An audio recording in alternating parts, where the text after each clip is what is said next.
It's February 7th. Welcome to Watch the Watchers vlog. On a previous edition, I shared with you probably one of the main insights into, participating watcher behavior, and that is very simply to understand that the people that you're dealing with, the people harassing you, stalking you, etc., they're never alone. They're always connected to this kind of a hive mind. It's just one of those things where, social media has developed so rapidly and combined with smartphone technology. This technology is so powerful, it's progressed and developed so rapidly.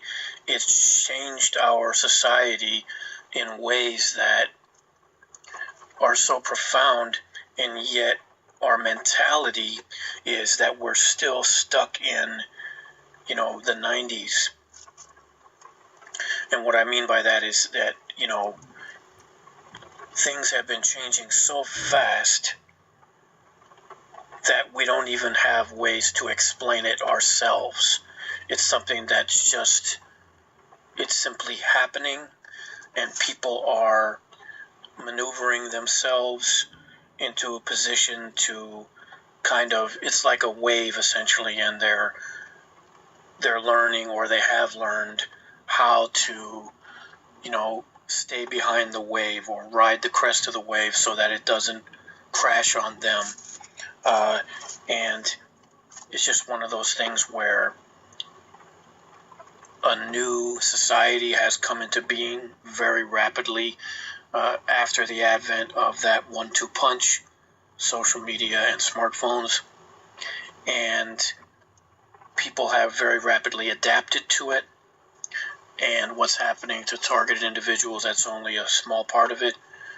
But what's interesting is how, if you ask those very people who have done this adapting and adjustment, they wouldn't even be able to articulate to you even what they're doing oftentimes.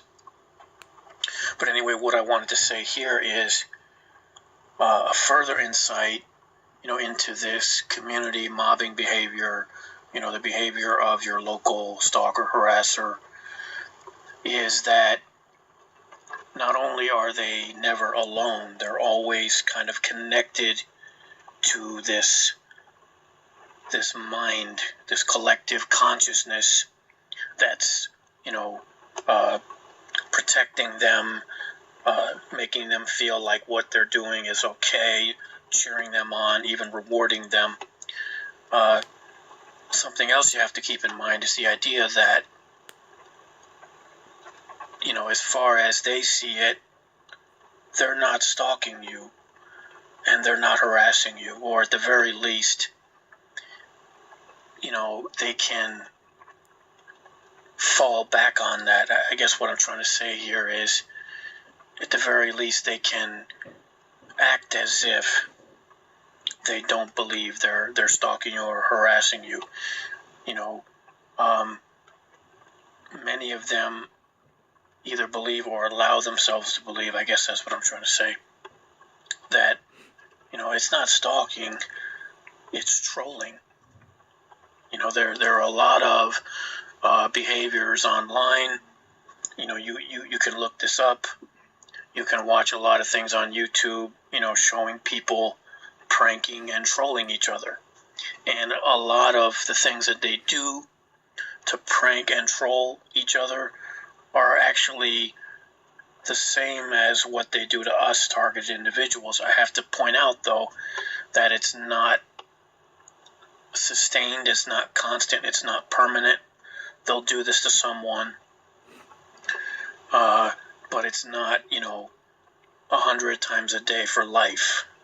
For example, they may decide, well, hey, there's this guy that posted these really, non-politically correct comments. We're going to track this guy down. We're going to find out who he is. And watch, we're going to do this thing where we're going to wake them up all night or something like that. And so they do it and they record themselves. You can actually find stuff like this on YouTube. And then, a lot of participants in organized stalking and harassment will say, look, it happens to a lot of people. But it's actually not the same thing at all, because in our case, we're not allowed to know who's doing it.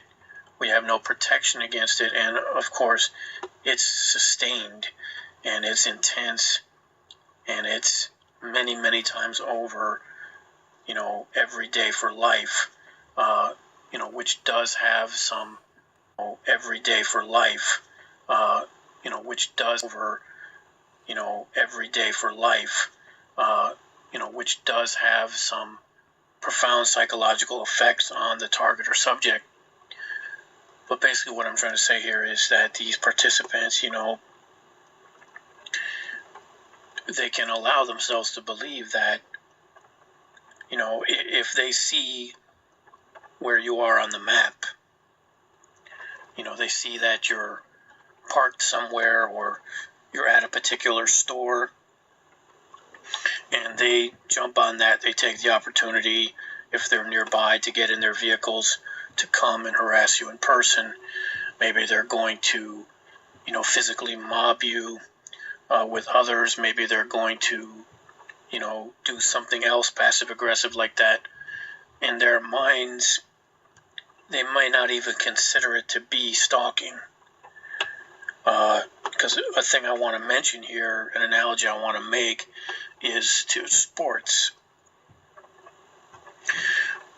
Because for a lot of participants, this whole thing becomes a game. It becomes a sport. And they very quickly lose sight of their stated intentions, which, remember, they're supposed to be warriors for truth and justice.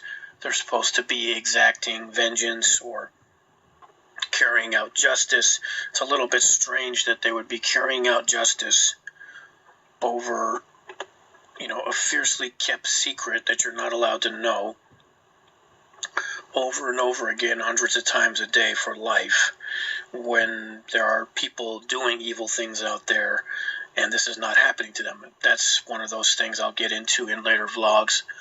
Basically, their entire false front of justice / punishment is so weak as an argument. It falls apart very quickly.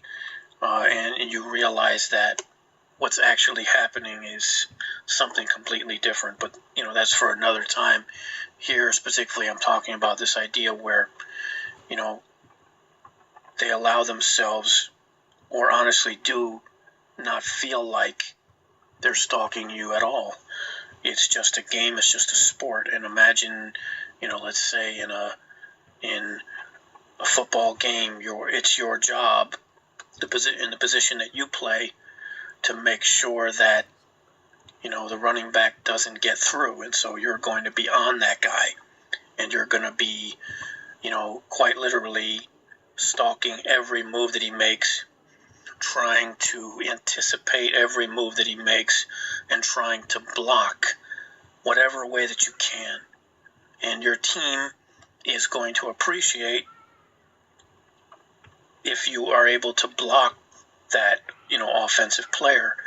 If you're able to get the result that your team wants, which allows them to win the game, then there's a reward in that. And believe it or not, these community stalkers and harassers are in that same mindset.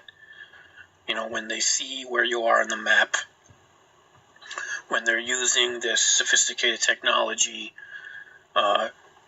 which of course they say is supposed to be there to stop you from committing crimes, but they're actually using it to abuse you or torture you or to commit crimes over and over and over again. They even use this technology and they'll edit it to make it look like you're committing crimes. That's another subject I'm going to be dealing with in my vlog soon. But anyway, yeah, I just wanted to throw that out there, the idea that, it isn't just that, participants, they get connected to that group mind. which is a lot like a cult in the sense that it tells them what they want to hear. It encourages them. It gives them this kind of, that they can always lean back and feel that support behind them. The crowd, the omnipresent crowd, is always there to tell them, we love what you're doing, keep doing what you're doing. We loved when you did that to him.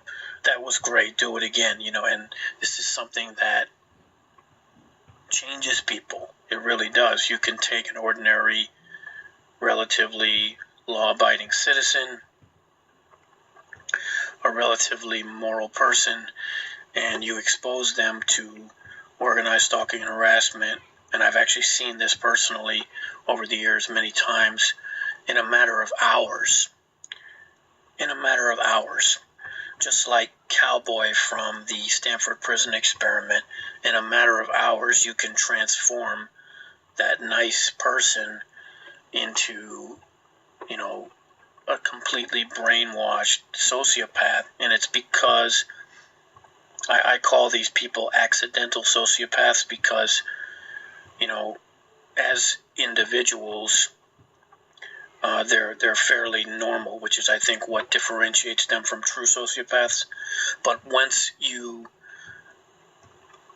put them into a group, and once you show them that, there are no consequences for your actions, once you show them and assure them that, you can do these things to people and get away with it, and especially once you let them feel the presence of that crowd, the omnipresent crowd that's always going to be cheering them on, and a crowd that's going to be rewarding them for using their imaginations to constantly come up with, better and better ways to, stalk, harass you, etc.